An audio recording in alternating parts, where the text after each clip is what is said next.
Boa tarde, hoje é 12 de agosto de 2019 e estamos iniciando mais um Destaque Rural Notícias. Sejam todos bem-vindos.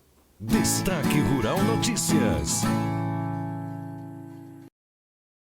Patrocínio: Grupo Floss, Manejo e Fisiologia, Caminhos para Alta Produtividade. E BASF, We Create Chemistry.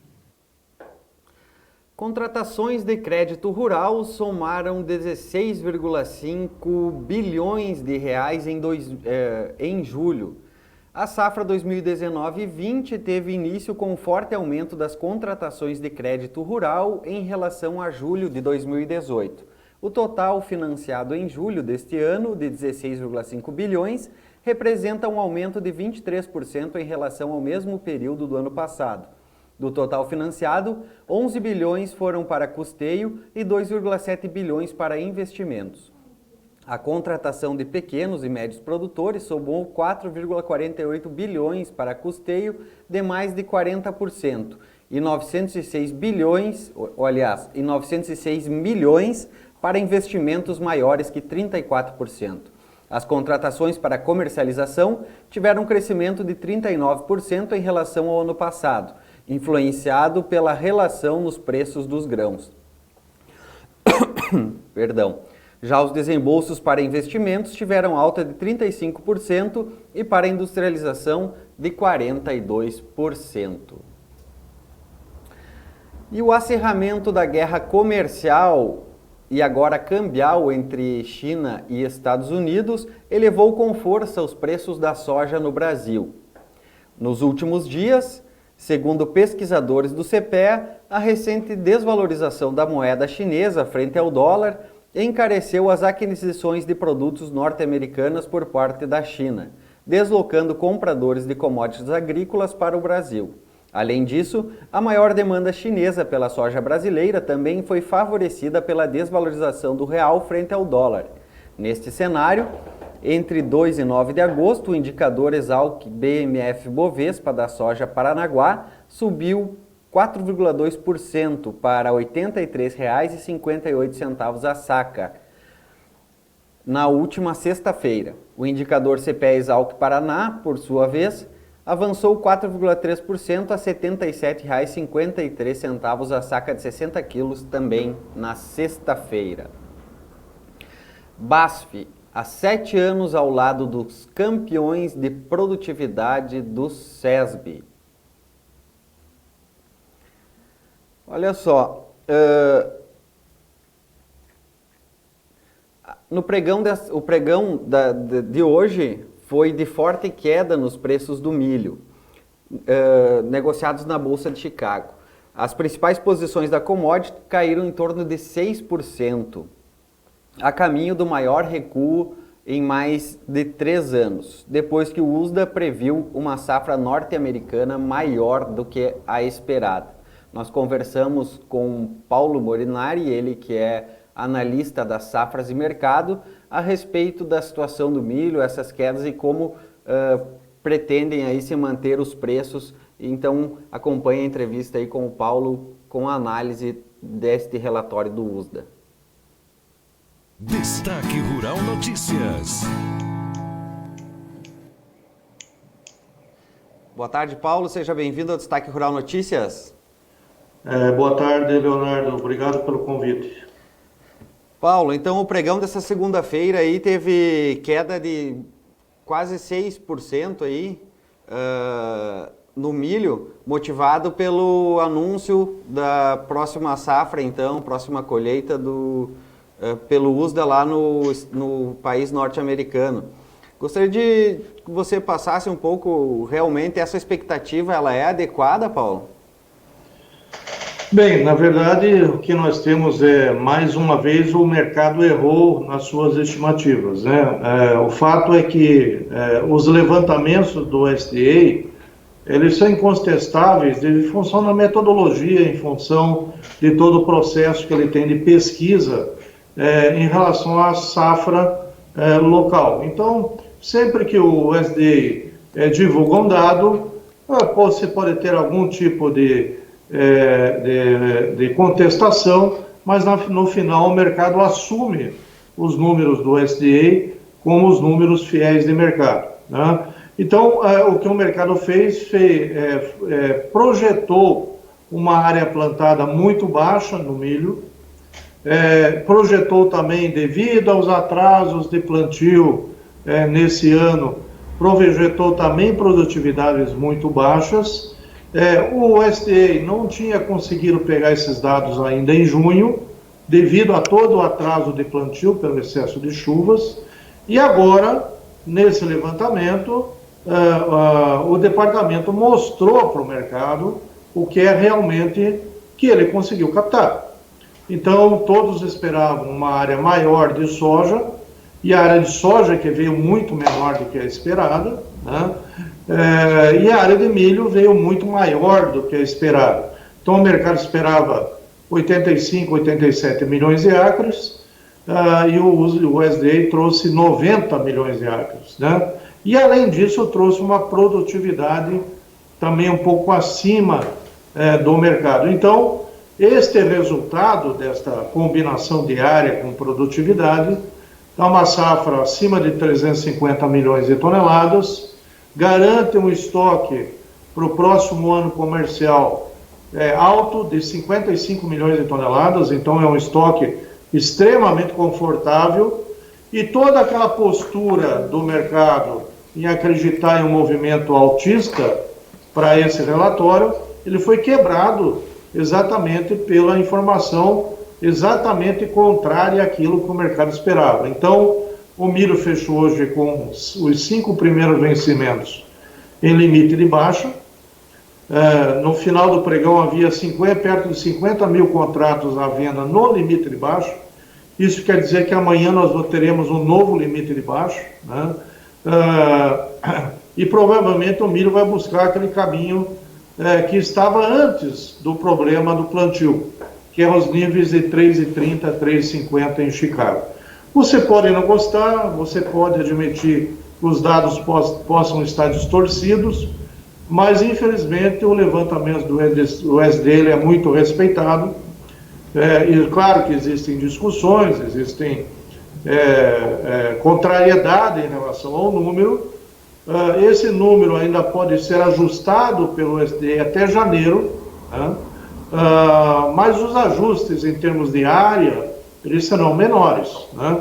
Agora, os ajustes vão ter que ser feitos nos potenciais de produtividade,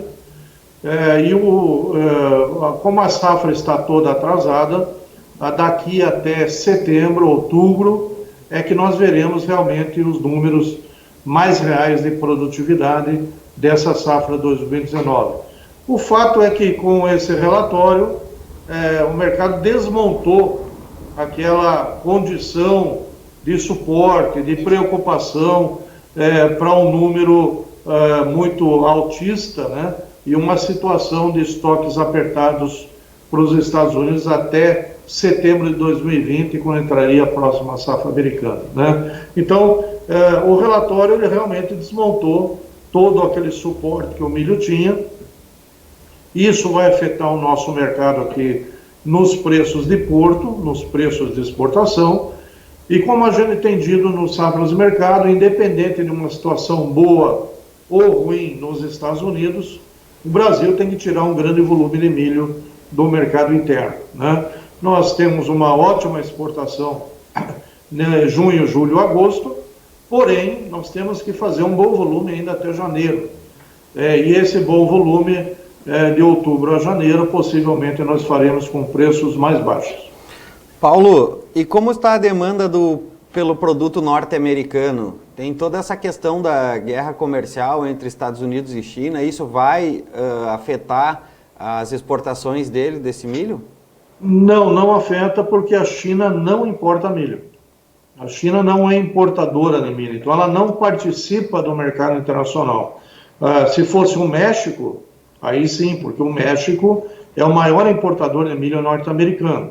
Então, a guerra comercial diretamente não afeta o milho, né? De forma como a soja, que se a China não comprar soja, os Estados Unidos não vendem, no milho não existe essa relação.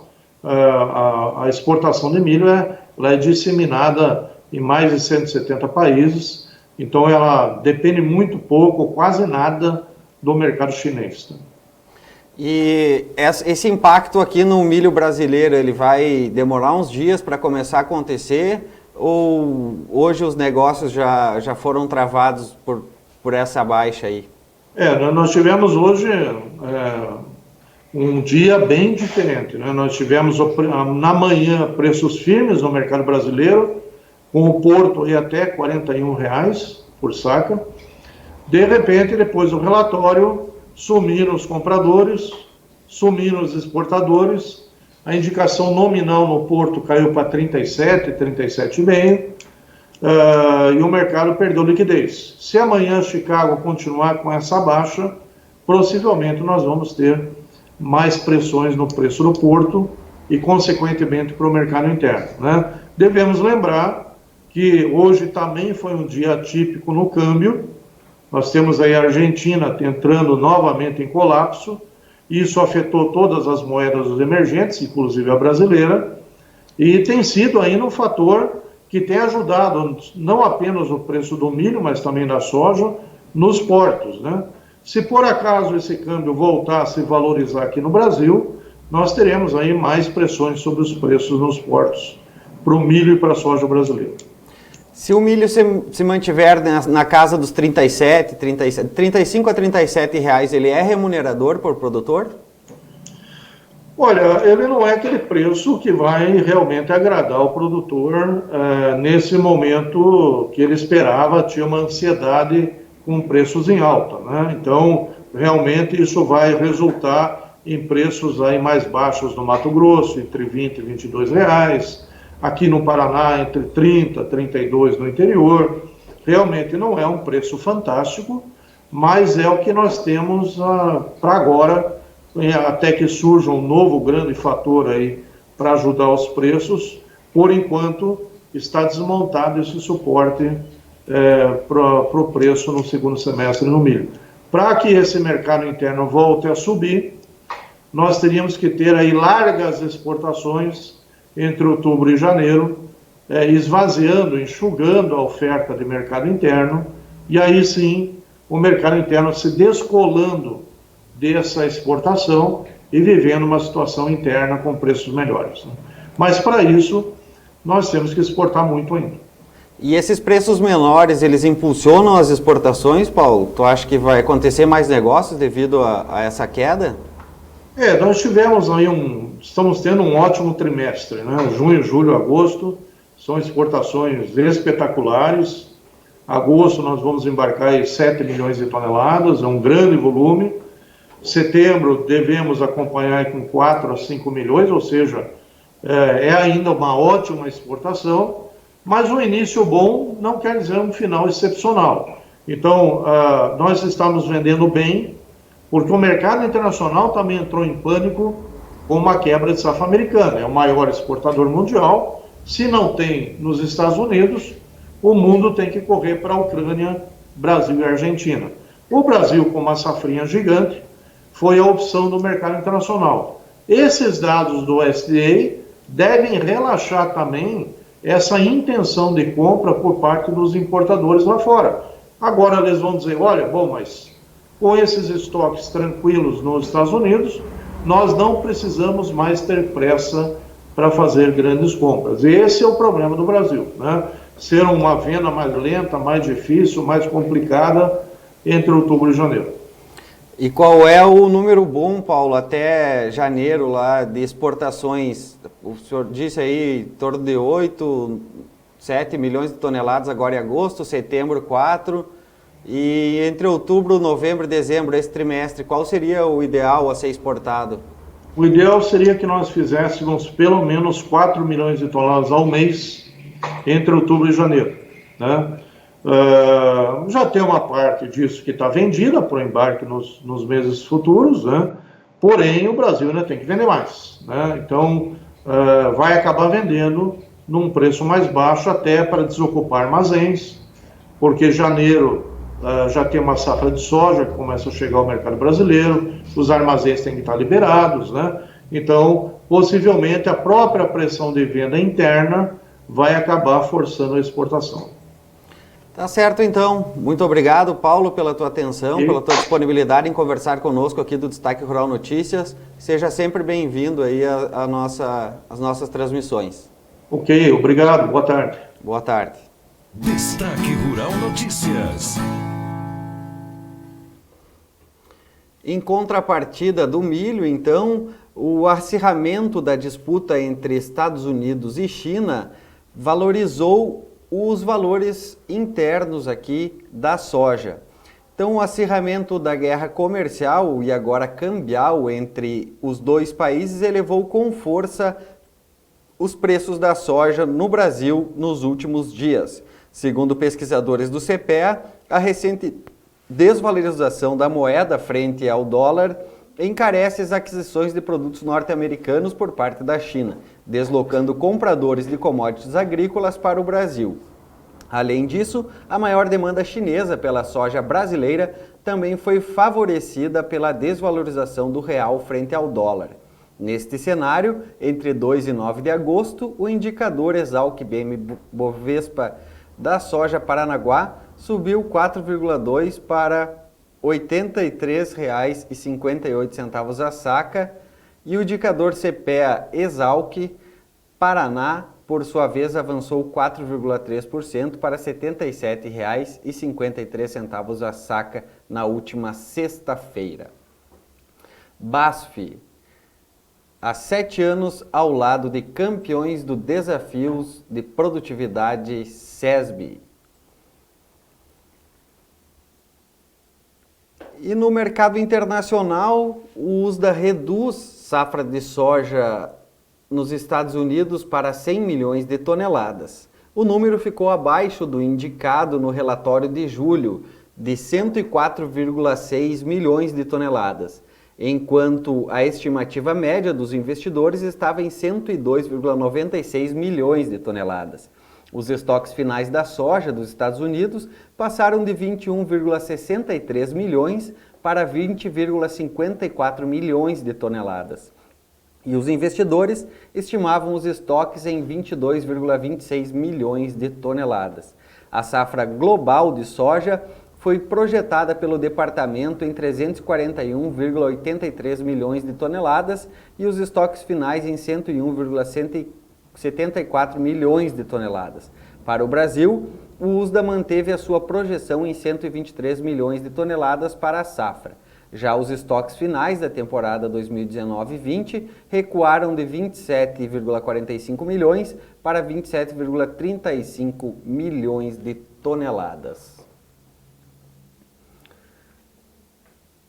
Para saber mais sobre as soluções BASF usada pelos ganhadores do SESB, basta você procurar um RTV da sua região.